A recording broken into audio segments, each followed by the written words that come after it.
Hey, good evening. Topic this evening is Parshas Noach, balancing normal life during abnormal times. How can we balance normal living when everything around us and within us is so incredibly abnormal? And the basic answer is, who says we should be trying to do that? Maybe we shouldn't be normal during abnormal times. Obviously, there's a distinction between emotional regulation, being able to be healthy and focused on life, on relationships, on my responsibilities, but at the same time, by definition, we don't feel normal, nor should we feel normal. It's not that we are being mishtatef, we're joining in the pain of others. This is very much our pain, our struggle, our agony. The fact that I don't have an appetite, and I haven't had an appetite for the last week and a half. That's not normal for me, but in abnormal situations, that's what happens. The clear guideline is that we still very much believe in Ivdu Hashem b'simcha and finding the joy in everyday opportunities in our avodas Hashem, living with a sense of contentment and hakaras hatov, living with a real feeling of blessing and gratitude is obviously something that continues even in the time of war. Ivdu Hashem b'simcha is a klal gadol b'Torah. It's an ongoing reality that we strive to maintain. Do we have times when we get overly emotional? It's not overly emotional, it's emotional. And we find ourselves tearing up or crying. If it's hearing or reading something terribly sad, or perhaps even more often, we find ourselves getting choked up when we read about the incredible chesed of Klal Yisrael. Seeing people who are moser nefesh, the strength, the commitment, being there for each other, and trying to have conversations with our family and with our children, trying our best, obviously, to make it age appropriate. What is age appropriate when it comes to people dying? I don't know. But utilizing opportunities to be mechazik their own clarity of the truth of Torah, a clarity in good and evil, like we spoke about last week, showing the beauty of Klal Yisrael. These are all opportunities.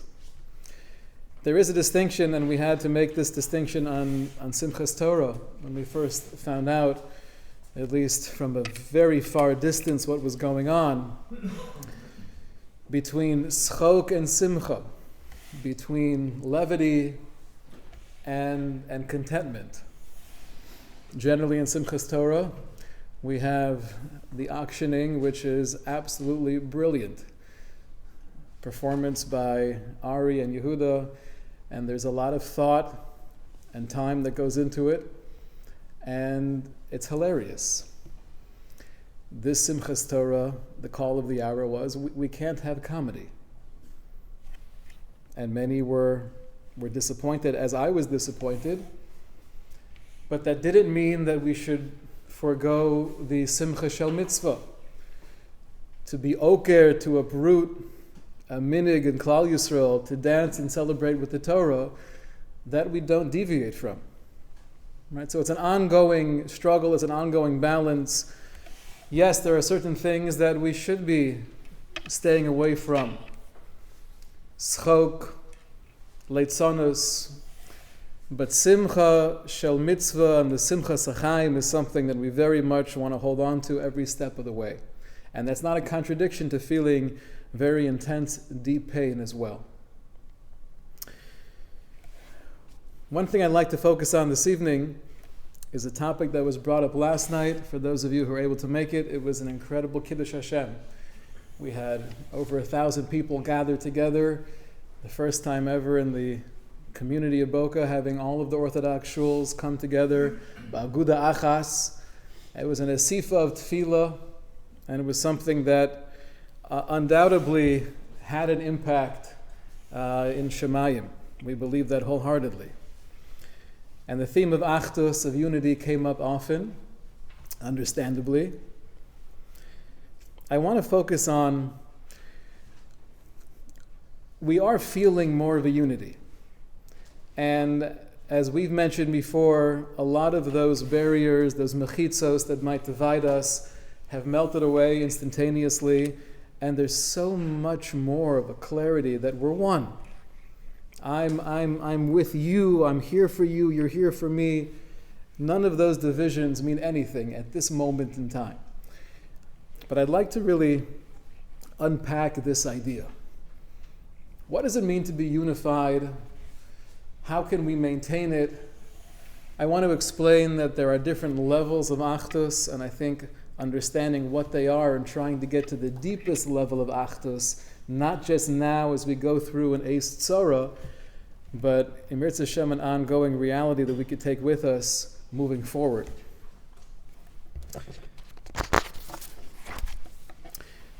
It's not a coincidence that in the beginning of the Parsha, HaKadosh Baruch Hu speaks about Chamas. It comes up a handful of times throughout the Chumash, and I am confident it is not a coincidence that in the beginning of Parshas Noach, where this is the focus of the world, the Pasuk says that the world was being destroyed, Lifnei Elokim, v'timolei ha'oretz chamas. It was being filled with chamas. And the different ways that the Mefarshim translate that, classically it refers to some kind of stealing, taking that which doesn't belong to you. The Ibn Ezra says, Chamas is begozel v'oshak v'kachas gam hanoshim b'chazaka. It's taking, it's grabbing, even grabbing people and grabbing women by force. That's Chamas.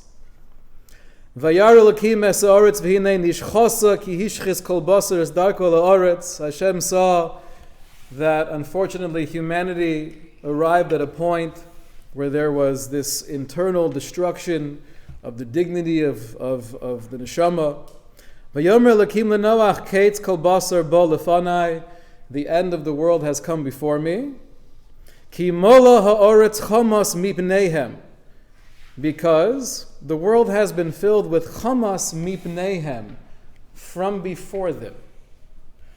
V'hineni mashchisa mesa'aretz, and I will destroy them from the world. And it's interesting, even though literally mashchisa mesa'aretz could be read as I will destroy the world, the Ramban says, as do others, it really means mashchisim min ha'aretz. I will destroy them from the world. What is this term chamas mipneihem? Explains the Ksava Kabbalah. Mipneihem literally means there's chamas from their face. What was taking place, explains the Ksava Kabbalah, is that the evil and the barbarism and the feeling entitled to take under other people was midaitam v'kavanasam lasos chamas. It wasn't just a taiva, similarly to what we spoke about regarding Cain. It was a philosophy. They felt they were entitled and they felt they were actually doing the right thing. V'derech zeh haya yosher be'eineihem. This was true in their eyes. So the evil that's being committed, the chamas mipneihem, is that much more dangerous and poisonous when there's a feeling of justification. It's a philosophy, it's a worldview. It's not just, I'm an animal.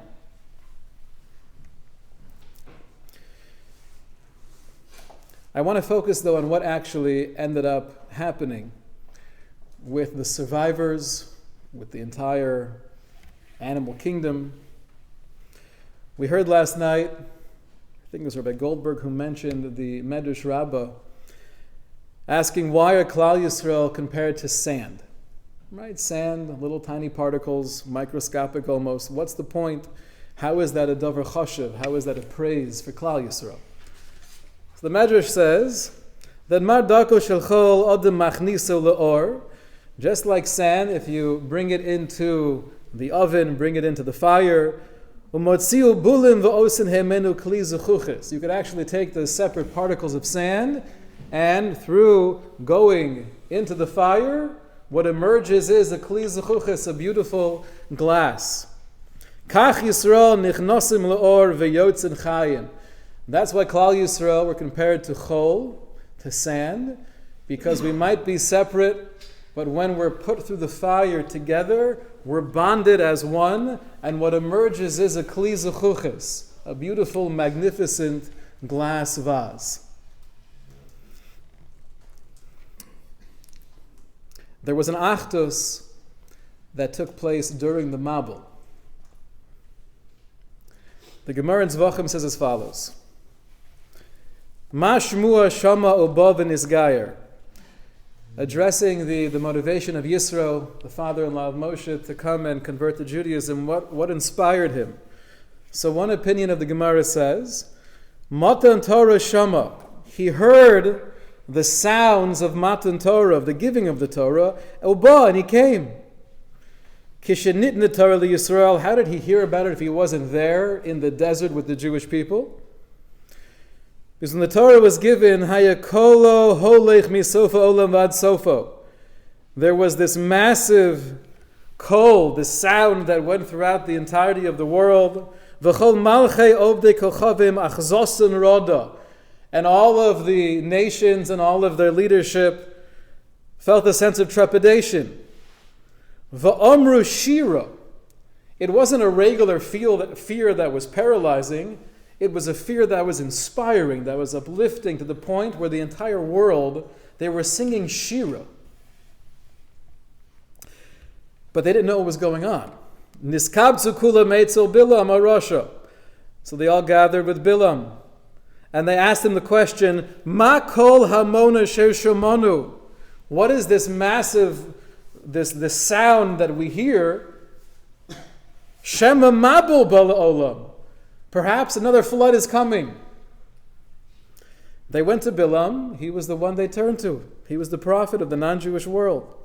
So Bilam said back, don't be concerned about a mabul. Kavar nishba kadosh baruch hu sheinu mevi mabul olam. Hashem already gave an oath that he will never again bring a mabul to the world. And they said back to Bilam, perhaps it's not a mabul shel mayim, it's a mabul shel eish. Meaning maybe it's not this massive flood, but maybe it's a comet. Maybe we're all going to die by the impact of the comet. And Bilam said, the haftacha of HaKadosh Baruch Hu, the promise of God, was not limited to saving the planet from a flood of water. Rather, HaKadosh Baruch Hu made it clear, there will never be a time of total destruction of humanity. In which case they said, so what is going on? Why are we both at the same time petrified and singing Shira? Please explain to us. And Bilam said, Chemda tova yesh lo bebeis genozov, shehaisa genuza etzlo taf kuf ayin daled doros, kodem brias ha'olam. HaKadosh Baruch Hu has this magical present that he's been holding on to for 974 generations before the creation of the world. Ubike shalitno lebanav, and now the Borei Olam wants to give this matana to his children. Shenemar Hashem oz la'amo yitein. Bilam said, this is the strength that HaKadosh Baruch Hu is giving the Klal Yisrael. This is what you're experiencing. And they answered back, Hashem yivorich es amo b'shalom. Hashem should bless his people in peace. It's a very cryptic Gemara. They heard this sound, they felt this overwhelming hargasha, both fear and inspiration. They knew something big was happening. They thought it might be the end of the world, and it turns out, Bilam tells the nations of the world, it's HaKadosh Baruch Hu giving the Torah. I want to explore this Gemara together and gain a new insight into different levels of unity. The most basic level of people coming together is when really we don't like each other. and we have nothing in common. There's no relationship whatsoever. However, we're willing to bond because we have a common enemy. Or we have a common goal that doesn't really unite us in any way, but because we're striving towards the same thing, or we're trying to avoid the same thing, almost by necessity we come together.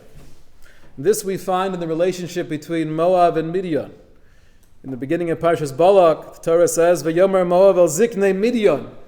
Moab turns to the elders of Midian and says, we have to do something about the Jewish people. They're a poison to the world. We have to save humanity from the Jews. Rashi's bothered by the question, V'halo me'olam hayu sonim zeh. Moab and Midian, they hated each other up until this point. In the ancient times, they were warring with each other. So why would they now join forces? Ela miyirosin shel Yisrael asu shalom beinehem. It was their joint fear of the Jewish people that they made peace with each other. Very similar to the bond that we find between Egypt and Syria in the 6-Day War. Hussein and Nasser, they were not the best of friends. There was a real vile hatred between them. Yet, when it comes to a common enemy, often, lucky enough for us, it happens to be the Jews, right? People seem to come together. That's one level of unity. There's another level of unity. And this we find at the end of the Parsha, where we have the very mystifying episode of the Tower of Babel. The Torah says, "Vayhi chol ha'aretz sofa achas devar machadim." The entire world spoke the same language. They spoke one language, devar machadim, words of oneness. And they said to each other, "Come, let us build a city, let us build a tower. And there we'll make a name for ourselves, pen nofutz al penei chol ha'aretz. Otherwise we might be spread throughout the entire world. Let's join forces together and build this city." V'yomer Hashem, hein am echad v'safa achas l'chulam. HaKadosh Baruch Hu says, behold, there's one nation, there's one language, they're working together. V'ata lo yibotzer mehem kol asher yozmu la'asos. And because they're working together, whatever they're striving to achieve, nothing will stop them. And based on that, v'yafetz Hashem osom mishram al penei chol ha'aretz, HaKadosh Baruch Hu spread out that entire community over the entire world. What was the sin of the generation, the Tower of Babel? What did they do wrong? Why did HaKadosh Baruch Hu feel it necessary for them and the future of humanity to disperse them? The way the Ran asked the question, he says, "Ma pisham u'ma chatasam." What exactly was their sin? If they wanted to be together as chaverim, so then HaKadosh Baruch Hu should let them do that. What a beautiful thing. After the destruction of the world with this massive Mabul, now the remnants of humanity, the new world, they want to come together as one with a city and a tower. Go for it. What was their chait?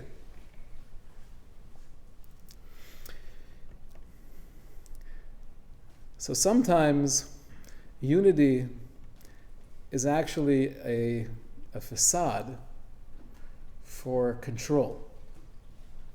I need everyone to be on my team. I need everyone to think the same way that I do and perceive the world the same way that I do. Or perhaps I just need more recognition, and the way to achieve that is through gathering everyone together. Similar to the strategy of Korach. Korach's message to Moshe was, whoa, why did HaKadosh Baruch Hu choose you? We're all Kadoshim. We're all holy, sanctified people. And therefore what? And therefore you want to be the leader. Sometimes Achdus is a guise for control and for power. Explains the Netziv, that's exactly what was happening during the generation of the Tower of Babel.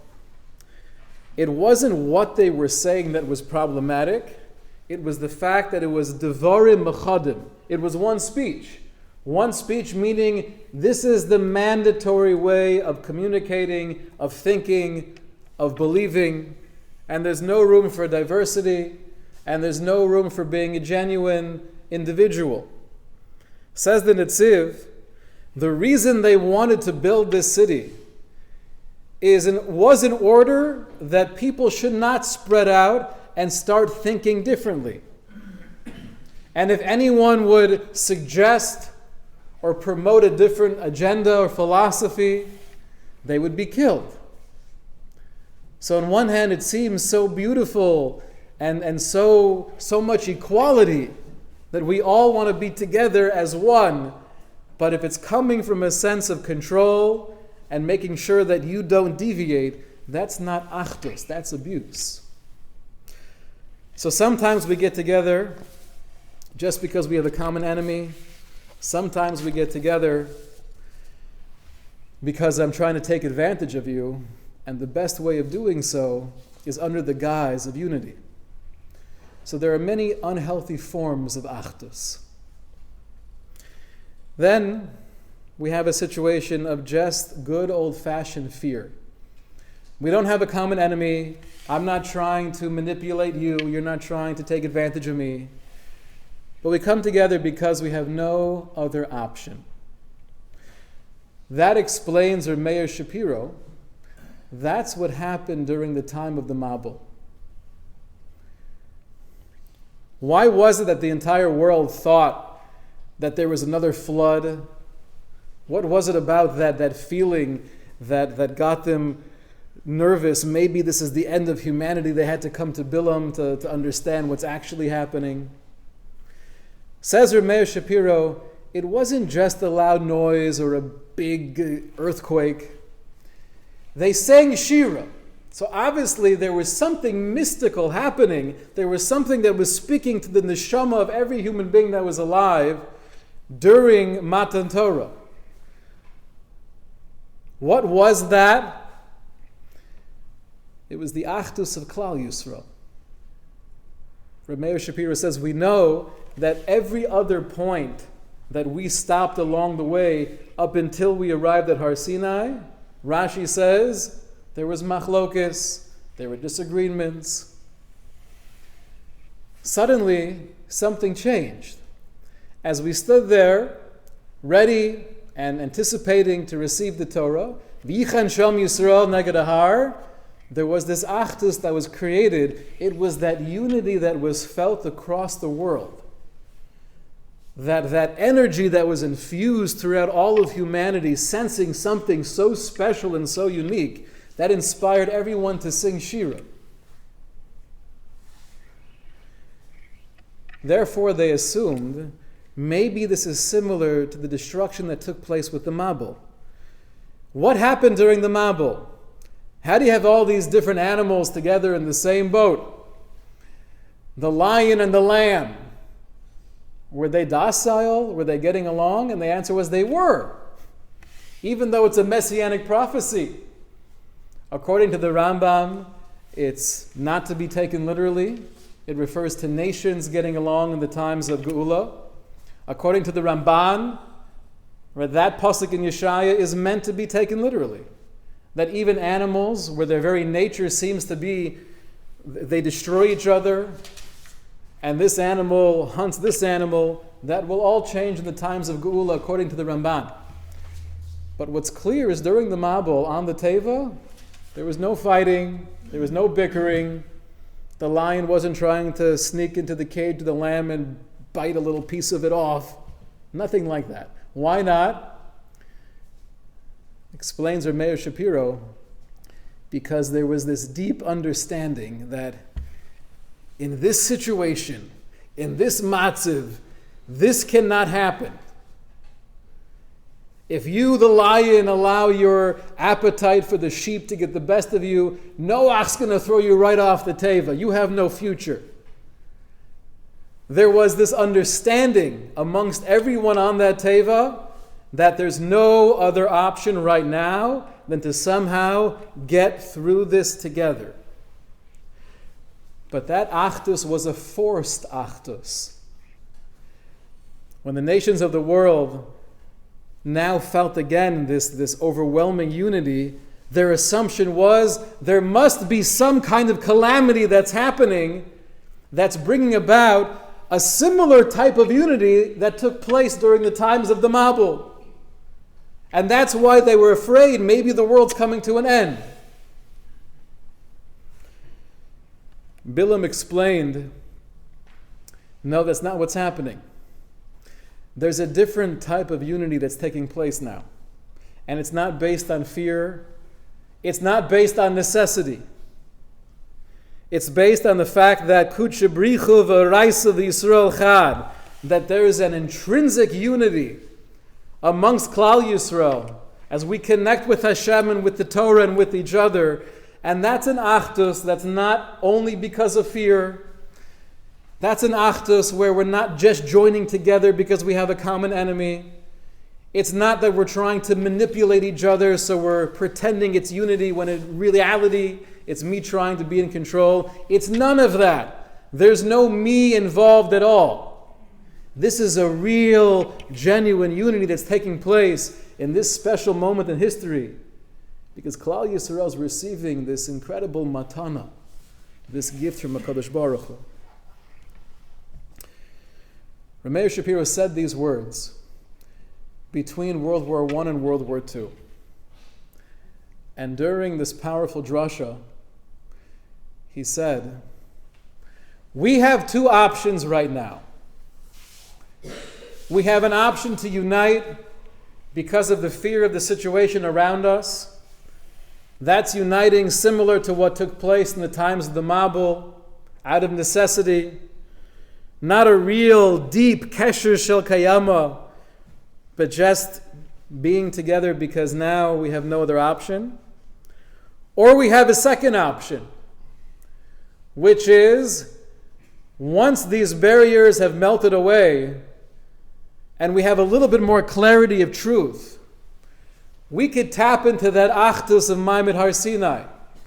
We could tap into that magical, powerful feeling that the entire world was experiencing on some level that inspired them to sing Shira. We have these two options, said Rameir Shapiro, between World War I and World War II.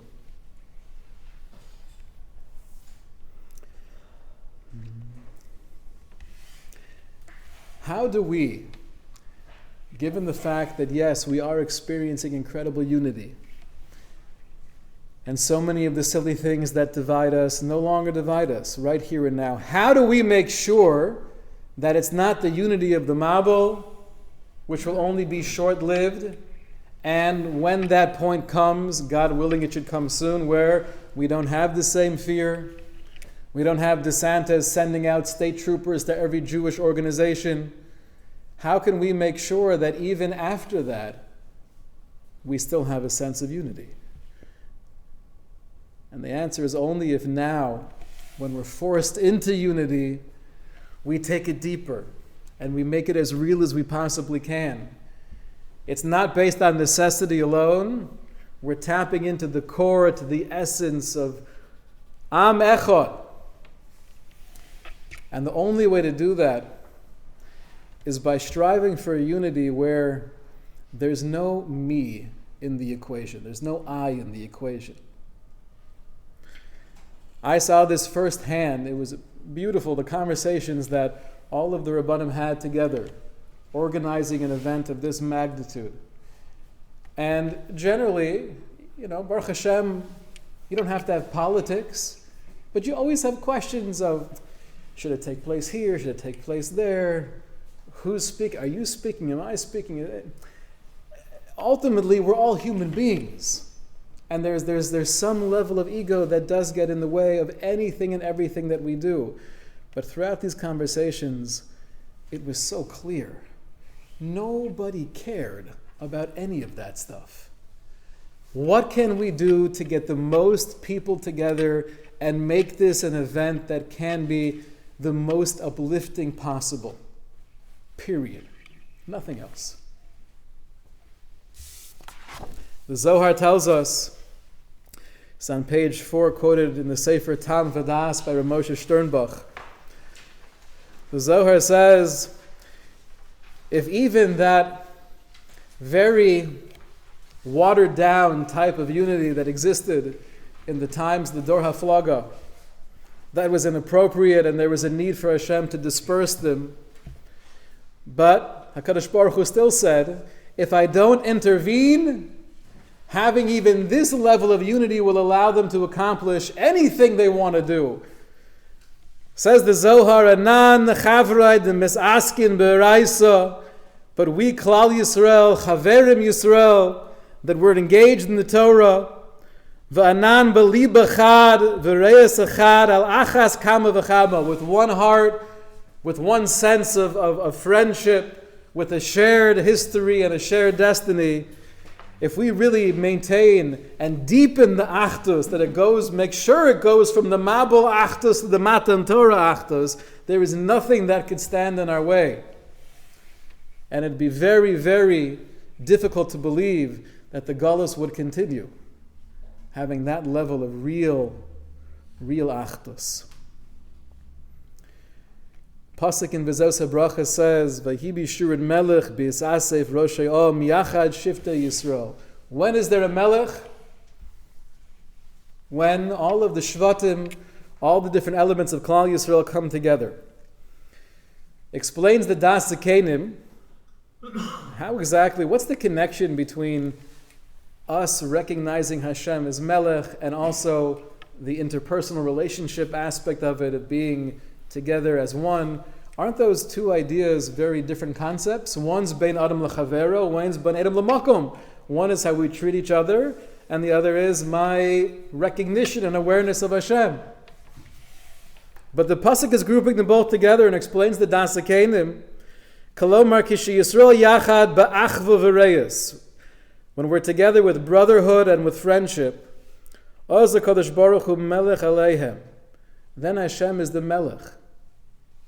Aval b'shas machlokes kaviyachol heim osin keilu ein HaKadosh Baruch Hu melech aleihem.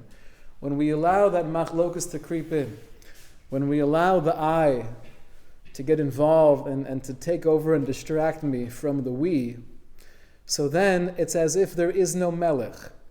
If we really have that clarity of emunah, that HaKadosh Baruch Hu is melech al kol haaretz, so then there's such a healthy bittul hayesh. There's a nullification of oneself in a way that there could be just total achva v'reyes. There could be real brotherhood. There could be real friendship. Understanding that there are different levels of achdus. There's superficial achdus. There's unhealthy achdus. And there's something that's so beautiful and so precious that we're tapping into now, to be aware of that level of unity and to strive to acquire it to the best of our abilities and to do our utmost to hold on to it going forward. Should Amrit Hashem be a tremendous chus for all of us and for Klal Yisrael. Have a wonderful evening.